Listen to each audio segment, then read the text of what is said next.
ಲಕ್ಷ್ಮೀನಾರಾಯಣ ಅವರೇ, ರಾಜೀನಾಮೆ ಕೊಡೋ ಪ್ರಶ್ನೆನೇ ಇಲ್ಲ ಅಂತ ಹೇಳಿ ಪದೇ ಪದೇ ಹೇಳ್ತಿದ್ದಾರೆ ತಿಮ್ಮಾಪುರಿ ಅವರು. ಲೋಕಾಯುಕ್ತ ಕಂಪ್ಲೇಂಟ್ ಕೊಟ್ಟರು ಕೂಡ ಯಾವ ಮಟ್ಟಿಗೆ ಆಕ್ಷನ್ ಆಗ್ತಾ ಇದೆ? ಅಟ್ಲೀಸ್ಟ್ ಸರ್ಕಾರ ಇಂಥದ್ದೊಂದು ಇಲಾಖೆಯ ಸಚಿವರ ಮೇಲೆ ಆರೋಪ ಇದೆ ಅಂತ ಹೇಳಿ ಸರ್ಕಾರ ಕೂಡ ಏನ್ ಮುಂದೋಗಿ ಎನ್ಕ್ವೈರಿ ಮಾಡೋ ಗೋಜಿಗೆ ಹೋಗ್ತಾ ಇಲ್ಲ. ಹಾಗಾದ್ರೆ ನೀವು ಹೋರಾಟಕ್ಕೆ ಫಲ ಏನು ಅಂತ ಏನ್ ನಿರೀಕ್ಷೆ ಮಾಡ್ತಿದ್ದೀರಿ? ಈಗ ಕೊಟ್ಟಿದೀವಲ್ಲ ಮೇಡಮ್, ಅವ್ರಿಗೂ ಟೈಮ್ ಕೊಟ್ಟಿದ್ದೀವಿ ನೋಡಿ. ಈಗ ಇವತ್ತು ಹೋಗಿ ಬಂದಿದ್ದೀನಿ, ಲೋಕಾಯುಕ್ತ ಹೋಗಿ ಬಂದಿದ್ದೀನಿ, ಎಲ್ಲ ರೆಡಿ ಮಾಡಿದೀವಿ, ಅವ್ರು ಕರೆದು ಇದು ಮಾಡ್ತೀವಿ ಅಂತ ಹೇಳಿದ್ದಾರೆ. ಅದಿಲ್ಲಾಂದ್ರೆ ಬೇರೆದು ಇನ್ನೂ ಇದೆ, ಅವ್ರ ಹೆಸರು ಹೇಳಿಲ್ಲ ಅಂತ ತಾನೇ ಅವರು, ಅದಕ್ಕೂ ಇದೆ, ದಾಖಲೆಗಳಿದೆ, ಅದು ಕೊಡ್ತೀವಿ. ಅದು ಆಗಿಲ್ಲ ಅಂದ್ರೆ ಮಾಮೂಲಿ ಇದ್ದೇ ಇದೆ ಅವ್ರು ಹೇಳ್ದಂಗೆ. ಮಂತ್ರಿ ಅಂದ್ರೆ ನಾನೊಬ್ನೇನಾ? ಬೇರೆ ಮಂತ್ರಿ ಇನ್ವಾಲ್ವ್ಮೆಂಟ್ ಇರಬಹುದು, ಬೇರೆ ಮಂತ್ರಿಗಳು ಅಂದ್ರೆ ಅವ್ರ ಪುತ್ರ ಇತ್ಯಾದಿ ಬೇರೆಯವ್ರನ್ನು ಸೇರ್ಸ್ಕೋಬೇಕು ಅಂತ ಅವ್ರು ಬೀಳ್ತಿದಾರಲ್ಲ, ಅವ್ರು ನನ್ನೊಬ್ನೇ ಯಾಕೆ ಹೋಗ್ಬೇಕು, ಎಲ್ಲರೂ ಬರ್ಲಿ ಅಂತ ಅವ್ರ ಉದ್ದೇಶ. ಅದೆಲ್ಲರಿಗೂ ಗೊತ್ತಿರೋದೇ ಬಿಡಿ, ಅದೇನೇನು ಹೊಸದಲ್ಲ. ಇಲ್ಲಿ ಎಲ್ಲ ಈಗೆಲ್ಲ ನಾವು ಅಲ್ಲೇ ಇದ್ದವರು, ನಮ್ಗೆಲ್ಲ ಪರಿಚಯ, ನಾವೆಲ್ಲ ಹೇಳ್ಕೊಳ್ಳೋದು ಆಗಲ್ಲ, ನಮ್ದು ಗೊತ್ತಿದೆ, ಇವ್ರು ಕೇಳಿ. ನಮ್ದೆಲ್ಲ ಒಂಥರ ಇಕ್ಕಟ್ಟು ಪರಿಸ್ಥಿತಿ ಆದ್ರೂ ನಾ ಇಷ್ಟು ಓಪನ್ ಆಗಿ ಹೇಳ್ತಾ ಇದ್ದೀನಿ. ಅಲ್ಲ ನೋಡಿ, ಅದು ಈಗ ಈ ಸರ್ಕಾರ ಅಂತಲ್ಲ, ಎಲ್ಲಾರು ನೋಡ್ಕೊಂಡ್ ಬಂದಿದ್ದೀವಿ, ಎಲ್ಲಾರು ನೋಡಿದೀವಿ ನಾವು. ಇದೇ ಅಪೋಸಿಷನ್ ಲೀಡರ್ ಮೇಲೂ ನಾನು FIR ಎಲ್ಲ ಮಾಡಿಸಿದ್ದೆ, ಗೊತ್ತಿದೆ. ವ್ಯತ್ಯಾಸ ಏನ್ ಸರ್ ಬಿಜೆಪಿ? ಮೇಡಮ್, ವ್ಯತ್ಯಾಸ ಏನಿಲ್ಲ. ಈಗ ಸ್ವಲ್ಪ ಪರ್ಸೆಂಟೇಜ್ ಅದೇನಿದೆ ದಿವಸ ಬರ್ತಾ ಇದೆ. ಈ ಲ್ಯಾಂಡ್ ರೇಟ್ ಹೆಂಗ್ ಜಾಸ್ತಿ ಮೇಲೆ ಹೋಗ್ತದೆ, ಆತರ ಎಲ್ಲಾನು ಮೇಲಕ್ಕೆ ಹೋಗ್ತಿದೆ ಅಷ್ಟೇ. ಯಾವ್ದು ಭ್ರಷ್ಟಾಚಾರ 100%. ಅದಕ್ಕೆ ಜಾತಿನೇ ಇಲ್ಲ. ಅದಾಗೆಲ್ಲ ಏನು ಮೊನ್ನೆ ಮಂತ್ರಿಗಳ ಕಡೆ ಯಾರು ಅವ್ರದ್ದು ನಮ್ಮ ಅಲ್ಪಸಂಖ್ಯಾತರು ಹಂಗೆ ಏನೋ, ಇದಕ್ ಭ್ರಷ್ಟರಿಗೆ ಜಾತಿ ಹಾಕ್ಬೇಕಿದು, ಇದಕ್ ಜಾತಿ ಬೇಕಾ? ಅದಕ್ಕೆ ಜಾತಿನೇ ಇಲ್ಲ ಬಿಡಿ. ಜಾತಿ ಸುಮ್ಮನೆ ಅದು ಯಾರನ್ನ ಎತ್ಕಟ್ತಾರೆ, ಏನೋ ಒಂದು ಪ್ಲಸ್ ಮಾಡ್ತಾರೆ, ಅದೆಲ್ಲ ಮಾತಾಡೋದಕ್ಕೆ ಅದಕ್ಕೆಲ್ಲ ನಾವು ತಲೆನೇ ಕೆಡಿಸ್ಕೋದ. ಇದಕ್ಕೆ ಜಾತಿ ಇಲ್ಲದೆ ಇರೋದು ಬಿಡಿ. ಅದು ಇಲ್ಲ, ಅದು ಪರ್ಸೆಂಟೇಜ್ ಜಾಸ್ತಿ ಆಗ್ತಿದೆ, ಯಾವ್ದು ಕಮ್ಮಿ ಆಗ್ತಿಲ್ಲ. ಕೆಟ್ಟ ಜಾತಿ sir. On a very serious note, ಇದು ಒಂದಿನ 2,500 ಕೋಟಿ, ಇನ್ನೊಂದಿನ 6,000 ಕೋಟಿ ಅಂದ್ರೆ ಈ ಭ್ರಷ್ಟಾಚಾರದ ಪ್ರಮಾಣ ಹೆಚ್ಚಾಗ್ತಿರೋದು ಕೂಡ ಕಾಮನ್ ಅನ್ನೋ ರೀತಿಯಲ್ಲಿ ಜನಸಾಮಾನ್ಯರಿಗೂ ಅನ್ಸ್ಬಿಟ್ಟಿದ್ಯಾ ಅಂತ ಹೇಳಿ. ಯಾಕಂದ್ರೆ ನಾವು ಎಲ್ಲೂ ಗಮನಿಸ್ತಾ ಇಲ್ಲ ಜನಸಾಮಾನ್ಯರಲ್ಲೂ ಒಂದು ಆಕ್ರೋಶ ಅಥವಾ ಔಟ್ರೇಜ್ ಆಗಿ ಬಂದ್ಬಿಟ್ಟು, ಇಲ್ಲ ಈ ಸರ್ಕಾರದಲ್ಲಿ ಭ್ರಷ್ಟಾಚಾರ ಹೆಚ್ಚಾಗ್ತಿದೆ, ಯಾರೋ ಹೋರಾಟಗಾರರು ಹೋರಾಟ ಮಾಡ್ತಾರೆ, ಅಲ್ಲಿಗೆ ಮುಗೀತು, ವಿರೋಧ ಪಕ್ಷದವರು ವಿರೋಧ ಮಾಡ್ತಾರೆ, ಮುಗೀತು ಅಂದ್ರೆ ಈ ಭ್ರಷ್ಟಾಚಾರ ಅನ್ನೋ ಜನರಿಗೂ ಕೂಡ ಬಿಡಪ್ಪ, ಇದು ಯಾವ ಸರ್ಕಾರ ಬಂದ್ರೂ ಬದಲಾಗಲ್ಲ, ಆ ಮನಸ್ಥಿತಿಗೆ ಬಂದ್ಬಿಟ್ಟಿದೀವ ಅಂತ. ಸತತ ಭ್ರಷ್ಟಾಚಾರ ನೋಡಿ ಜನರ ಮನಸ್ಥಿತಿ ಆತರ ಒಂದು ಸಿನಿಕ್ ಆದಂತಹ ಒಂದು ಆಯ್ತು, ಇದನ್ನ ಹಿಂಗ್ ನಡ್ಕೊಂಡು ಹೋಗಿ ಅವರೇ ಕಮ್ಮಿ, ಇವ್ರು 7,000 ಕೋಟಿನ 6,000 ಕೋಟಿ ವಾಸಿ, ನೆಕ್ಸ್ಟ್ ಇನ್ನೊಂದು ಗವರ್ಮೆಂಟ್ ಬಂದ 8,000 ಕೋಟಿ ಆದ್ರೆ 7,000 ಕೋಟಿ ವಾಸಿ ಅಂತ ಈ ತರ ಸಿನಿಕ್ ಆಗಿ ಏನೋ ಬಂದ್ರು ಬರ್ಬಹುದು ಬಿಡಿ. ಆ ತರ ಜನರಲ್ ಒಪಿನಿಯನ್ ಅದು ಬೇರೆ ತರದ ಚರ್ಚೆ ಆಗುತ್ತೆ. ಬಟ್ ಈ ಪ್ರಕರಣ ಲಾಜಿಕಲ್ ಎಂಡಿಗೆ ಹೋಗುವ ಅನಿವಾರ್ಯತೆ ಇದೆ, ಮತ್ತು ಲಾಜಿಕಲ್ ಎಂಡಿಗೆ ಹೋಗುವುದರ ಮೂಲಕ ಜನಸಾಮಾನ್ಯರ ಬದುಕಿನಲ್ಲಿ ಒಂದು ಸಂದೇಶವನ್ನ ಪ್ರತಿಪಕ್ಷಗಳು ಕೊಡಬೇಕಾಗುತ್ತೆ. ಇವತ್ತಿನ ಸಂದರ್ಭದಲ್ಲಿ ಪ್ರತಿಪಕ್ಷಗಳು ಇಂತಹ ವಿಚಾರಗಳು ಬಂದಾಗ ಪ್ರತಿಪಕ್ಷಗಳ ಜವಾಬ್ದಾರಿ ಜಾಸ್ತಿ. ಕರ್ನಾಟಕ ರಾಜ್ಯ ರಾಜಕಾರಣದ ಇತಿಹಾಸವನ್ನು ನೋಡ್ಕೊಂಡು ಬಂದಾಗ ಇಂತಹ ಪ್ರಖರ ಸಂದರ್ಭಗಳು ಬಂದಾಗಲೆಲ್ಲ ಪ್ರತಿಪಕ್ಷಗಳು ಹೆಚ್ಚು ಜವಾಬ್ದಾರಿಯಿಂದ ವರ್ತಿಸಿವೆ, ಪ್ರತಿಪಕ್ಷಗಳು ಹೆಚ್ಚು ಲಾಜಿಕಲ್ ಎಂಡಿಗೆ ಹೋಗುವಂತಹ ರಾಜಕಾರಣ ಮಾಡ್ಕೊಂಡು ಬಂದಿವೆ. ನೀವು ಗಡಿ ವಿದ್ಯಮಾನ ಇರಬಹುದು, ಯಡಿಯೂರಪ್ಪ ಅವರು ಮಾಡಿದಂತಹ ಹಗಲು ರಾತ್ರಿ ಧರಣಿಗಳಿಗಿರಬಹುದು, ಬಗರ್ ಹುಕುಂ ಇರಬಹುದು, ಮಲ್ಲಿಕಾರ್ಜುನ ಖರ್ಗೆ ಅವರು ಮಾಡಿದಂತಹ ಪ್ರತಿಪಕ್ಷ ನಾಯಕರಾಗಿದ್ದ ಮಾಡಿದಂತಹ ಧರಣಿಗಳಿರಬಹುದು, ಹಾಗೇನೆ ಸಿದ್ದರಾಮಯ್ಯನವರು ಪ್ರತಿಪಕ್ಷ ನಾಯಕರಾಗಿ ಮಾಡಿದಂತಹ ವಿಚಾರಗಳಿರಬಹುದು. ಆ ಸಂಸ್ಕೃತಿ ಬಂದಿದ್ದು ದೇವೇಗೌಡರಿಂದ. ದೇವೇಗೌಡರು ಪ್ರತಿಪಕ್ಷ ರಾಜಕಾರಣವನ್ನ ಸರ್ಕಾರದ ವಿರುದ್ಧ ಪ್ರಬಲವಾಗಿ ಬಳಸಿದ್ರು, ಒಂದು ಅಸ್ತ್ರದ ತರ ಪಾದಯಾತ್ರೆ ಮಾಡ್ಕೊಂಡು ಬಳಸಿದ್ರು. ಮತ್ತು ಅವು ಲಾಜಿಕಲ್ ಎಂಡ್ ಕುಣಿಗಲ್ ರಮೇಶ್ ಇದು ಗೋಲಿಬಾರ್ ಪ್ರಕರಣ, ಶೂಟೌಟ್ ಪ್ರಕರಣ ಪಾದಯಾತ್ರೆ ಮಾಡಿದ್ರು.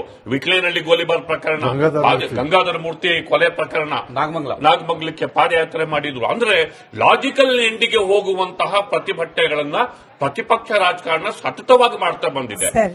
ಇಲ್ಲಿ ಆ ಗೈರತ್ತನ್ನ ಬಿಜೆಪಿ ಜೆಡಿಎಸ್ ತೋರ್ಸೋದಕ್ಕೆ ಇದು ಪವರ್ಫುಲ್ ಅಸ್ತ್ರ. ಮಂಜು ಅವರು ಜೆಡಿಎಸ್ ಶಾಸಕರು ಜಾಯ್ನ್ ಆಗಿದ್ದಾರೆ. ಸರ್ ನಮಸ್ಕಾರ. ಕಡೆ 2-3 ನಿಮಿಷ ಇದೆ, ಹಾಗಾಗಿ ನಿಮಗೆ ಒಂದು 4-5 ಪ್ರಶ್ನೆ ಬ್ಯಾಕ್ ಟು ಬ್ಯಾಕ್ ಕೇಳ್ಬಿಡ್ತೀನಿ. ಸರ್, ನೀವು ಕಳೆದ ಬಾರಿ ಬಂದಾಗ್ಲೂ ಕೂಡ ಆರೋಪ ಮಾಡಿದ್ರಿ, ಆದ್ರೆ ಈಗಲೂ ಸಚಿವರದ್ದು ಒಂದೇ ಸ್ಟ್ಯಾಂಡು, ನನ್ನ ಹೆಸರು ಹೇಳಿಲ್ಲ, ನನ್ನ ಹೆಸರಿಲ್ಲ, ನಾನ್ ಯಾಕೆ ರಾಜೀನಾಮೆ ಕೊಡ್ಲಿ ಅಂತ ಹೇಳಿ. ಮೇಡಮ್, ಈಗ ನಾನು ಸಚಿವರಿಗೆ ಸರ್ಕಾರಕ್ಕೆ ಪ್ರಶ್ನೆ ಇಷ್ಟೇನೆ, ಅಬ್ಕಾರಿ ಇಲಾಖೆ ಯಾರ್ದು? ಅಬ್ಕಾರಿ ಇಲಾಖೆ ಸಚಿವರ ಪುತ್ರನ ಹತ್ರ ಮಾತಾಡಿ ಅಂತ ಜಂಟಿ ಆಯುಕ್ತ ನಾಗರಾಜ್ ಅಬ್ಬರು ಮಾತಾಡಿದ್ದಾರೆ. ಅಬ್ಕಾರಿ ಸಚಿವರು ಹೆಸರು ಅಂತ ಹೇಳಿಲ್ಲ ಅಂತಂದ್ರೆ ಅಬ್ಕಾರಿ ಇಲಾಖೆ ಸಚಿವರು ಎಷ್ಟು ಜನ ಇದ್ದಾರೆ ಹಂಗಾದ್ರೆ? ಆಡಿಯೋ ಎಕ್ಸೆಟ್ರಾ ಇವೆಲ್ಲ ಯಾರ ಹೆಸರಲ್ಲಿ ಬೇಕಾದ್ರೂ ಮಾಡಬಹುದು. ಈಗ ನಾಳೆ ದಿನ ನಿಮ್ಮ ಹೆಸರಲ್ಲಿ ಬಂದ್ರೆ ನೀವು ರಾಜೀನಾಮೆ ಕೊಡ್ತೀರಾ ಅಂತ ಹೇಳಿ ನಮ್ಮ ಪ್ರತಿನಿಧಿನ ಕೇಳಿದ್ದಾರೆ ಸಚಿವರು. ಆಯ್ತು ಮೇಡಮ್ ಅವರೇ, ಒಂದ್ ವೇಳೆ ಇವ್ರು ಮಾಡಿಲ್ಲ ಅಂತ ಅಂದ್ರೆ ಸಂಬಂಧಪಟ್ಟ ಅಧಿಕಾರಿಗಳಿಂದ ಇನ್ನೂ ಯಾಕೆ ಕ್ರಮ ಆಗಿಲ್ಲ, ಇವ್ರು ಭಾಗಿಯಾಗಿಲ್ಲ ಅಂದ್ಮೇಲೆ. ಅರೆಸ್ಟ್ ಆಗಿದ್ 3 ಜನ ಅವ್ರಿಗೂ ಬೇಲ್ ಸಿಕ್ಕಿದೆ. ಬಟ್ ಸಚಿವರು ಹೇಳ್ತಾ ಇದ್ರು ನನ್ನ ಹೆಸರನ್ನು ಅಧಿಕಾರಿಗಳು ದುರುಪಯೋಗ ಮಾಡ್ಕೊಂಡಿದ್ದಾರೆ ಅಂತ. ದುರುಪಯೋಗ ಪ್ರಶ್ನೆ ಬರಲ್ಲ ಮೇಡಮ್, ದುರುಪಯೋಗ ಪ್ರಶ್ನೆ ಬರಲ್ಲ. ಒಂದ್ ವೇಳೆ ದುರುಪಯೋಗ ಮಾಡ್ಕೊಂಡಂತ ಒಂದ್ ವೇಳೆ ಹಂಗಾಗಿದ್ರೆ, ಇವ್ರ ಗಮನಕ್ಕೆ ಬರ್ದಂಗ ಆಗಿದ್ರೆ ಪರಮೇಶ್ವರ್ ಕ್ರಮ ಆಗ್ಬೇಕಾಗಿತ್ತಲ್ವಾ. ಅಯೋಗ್ಯ, ನನ್ನ ಹೆಸರು ಯಾಕೋ ಹೇಳ್ತೀಯ ನೀನ್ ಮಾಡಿರೋ ತಪ್ಪಿಗೆ ನಾನೇನೋ ನಿನ್ಗೆ ಹೋಲ್ಡ್ ಮಾಡೋದು ಹೇಳ್ತೀನ. ಇವತ್ತು ಟೆಕ್ನಿಕಲ್ ಇದು ಸೂಪರಿಂಟ್ ಮತ್ತೆ ಲೀಗಲ್ ಡಿಸಿ ಕ್ಲಿಯರ್ ಆದ್ಮೇಲೆ ಜಾಯಿಂಟ್ ಕಮಿಷನ್ ಲಾಗಿರುತ್ತೆ ದಾಕಾಗುತ್ತೆ. ಅದು ಜಾಯಿಂಟ್ ಕಮಿಷನರ್ ವ್ಯವಹಾರ ಮಾಡೋದು ಅವನೇನೆ, ಸಚಿವರಿಗೂ ಕೋರ್ಡಿನೇಷನ್ ಸಂಬಂಧಪಟ್ಟ ಲೈಸೆನ್ಸ್ಗಳಿಗೂ ಸಚಿವರಿಗೂ ಕೋರ್ಡಿನೇಷನ್ ಮಾಡೋದು ಅವನೇನೆ. ಹಂಗಿದ್ದಾಗ ಅವನು ಸಂಪೂರ್ಣ ವಸೂಲಿ ಮಾಡೋದು ಅವನ ಜಾಯಿಂಟ್ ಕಮಿಷನರ್. ಸರ್ಕಾರದ ಒಟ್ಟಾರೆ ಪ್ರತಿಕ್ರಿಯೆ ಬಗ್ಗೆ ಏನ್ ಅನ್ನಿಸ್ತಿದೆ ಸರ್? ತಾವು ಕೂಡ ಒಬ್ಬ ಜನಪ್ರತಿನಿಧಿ. ಅಂದ್ರೆ ಸಾವಿರಾರು ಕೋಟಿ ಹಗರಣ, ಲಂಚ ಎಕ್ಸೆಟ್ರಾ ಕೇಳಿ ಬರ್ತಿದ್ರು ಕೂಡ ಮುಖ್ಯಮಂತ್ರಿಗಳಾಗ್ಲಿ, ಉಪಮುಖ್ಯಮಂತ್ರಿಗಳಾಗ್ಲಿ, ಗೃಹ ಸಚಿವರಾಗ್ಲಿ ಯಾರು ಇದನ್ನ ಸೀರಿಯಸ್ ಆಗಿ ಏನ್ ತಗೊಂಡಿಲ್ಲ. ಹಂಗಂತ ಕಾಣ್ತಿದೆ. ಇದು ಒಂದು ಪ್ರಕರಣ ಅಲ್ಲ ಮೇಡಮ್ ಅವರೇ. ನಮ್ಮ ಮಂಡ್ಯ ಜಿಲ್ಲೆಯಲ್ಲಿ ಒಬ್ಬ ನಾಗಚಂದ್ರ ಅಂತ ಡಿಸಿ ಇದ್ದಾನೆ, ಎಕ್ಸೈಸ್ ಡಿಸಿ. ಅವನು ತಮ್ಮ ಎಲ್ಲಾ ಮೀಡಿಯಾಗಳು ಆಲ್ರೆಡಿ ಬಿತ್ತರಿಸಿದ್ರೆ ಹೇಳ್ತಾನೆ, ನೀನು JDS ಅಂತಾನೆ. ನೀನ್ JDS ಆಗಿದ್ರೆ ನೀನು ಕೆಲಸ ಆಗಲ್ಲ. ಕಾಂಗ್ರೆಸ್ ಕೆಲವರು ಮುಖಂಡರನ್ನ ಜಿಲ್ಲಾ ಉಸ್ತುವಾರಿ ಸಚಿವ ಹತ್ರ ಕಳಿಸ್ಕೊಡು. ನೀನು ಒಕ್ಕಲಿಗರಾದ್ರೆ ಕೆಲಸ ಆಗಲ್ಲ. ಆಲೂಬತ್ತು ಸಮಾಜದ ಮುಖಂಡರುಗಳನ್ನ ಮುಖ್ಯಮಂತ್ರಿ ಹತ್ರ ಕಳಿಸ್ಕೊಡು. ಮುಖ್ಯಮಂತ್ರಿ ಬಿಸಿ ಇದ್ರೆ ಅವ್ರು ಚಿಕ್ಕವ್ರ ಹತ್ರ ಇದನ್ನ ಫೋನ್ ಮಾಡಿಸೋ, ಆಗ ಮಾತ್ರ ನಿನ್ ಕೆಲಸ ಆಗುತ್ತೆ ಅಂತ ಹೇಳ್ತಾನೆ. ಅಂದ್ರೆ ಏನ್ ಹೇಳ್ತಿದ್ದೀರಿ ಸರ್? ಅಂದ್ರೆ ಭ್ರಷ್ಟಾಚಾರದಲ್ಲೂ ಕೂಡ ಜಾತಿ, ಉಪಜಾತಿ, ಅದ್ರ ಜೊತೆಯಲ್ಲಿ ಮುಖ್ಯಮಂತ್ರಿಗಳ ಪುತ್ರ, ಅಂದ್ರೆ ಇನ್ ಎಷ್ಟು ಕವಲುಗಳಿದೆ ಸರ್? ಇನ್ ಎಷ್ಟು ಈ ತರದ ಕವಲುಗಳಿದೆ ಅಂತ? ಈಗ ಅದು ನಾನು ಹೇಳಿರೋದಲ್ಲ, ಎಲ್ಲಾ ಸಪೋರ್ಟಿವ್ ಡಾಕ್ಯುಮೆಂಟ್ಸ್ ಇದೆ. ವಿಡಿಯೋ ಇತ್ತು, ವಿಡಿಯೋದ ಬಲವಂತವಾಗಿ ಕಿತ್ಕೊಂಡಿದ್ದಾನೆ ನಾಗಶಯನ ಅಂತ ಹುಡುಗನ ಹತ್ರ. ಅದಕ್ಕಿಂತ ಹಿಂದೆ ರವಿಶಂಕರ್ ಡಿಸಿ ಇದು ಲೀಗಲ್ ಆಗಿದೆ, 100% ಲೀಗಲ್ ಆಗಿದೆ. ಸಂಬಂಧಪಟ್ಟ ಏಜೆನ್ಸಿ ಅವನ್ನ ಕನ್ವಿನ್ಸ್ ಮಾಡಪ್ಪ ಅಂತ ಹೇಳಿದ್ದಾರೆ. ನಾನು ಪಕ್ಷ ಯಾವ್ದಾರಲ್ಲಪ್ಪ, ಜಾತಿ ಯಾವ್ದಾರ ಇರ್ಲಿ, ನಾನು ಲೀಗಲ್ ಆಗಿರೋದನ್ನ 1 ವಾರ ತಡಿಬಹುದು, 15 ದಿವಸ ತಡಿಬಹುದು, ಅದಕ್ಕಿಂತ ಜಾಸ್ತಿ ತಡೆಯಕ್ಕಾಗಲ್ಲ. ನನಗೆ ಒತ್ತಡ ತರಿಸ್ಬಿಡಪ್ಪ ಸರ್ಕಾರದ ಕಡೆಯಿಂದ.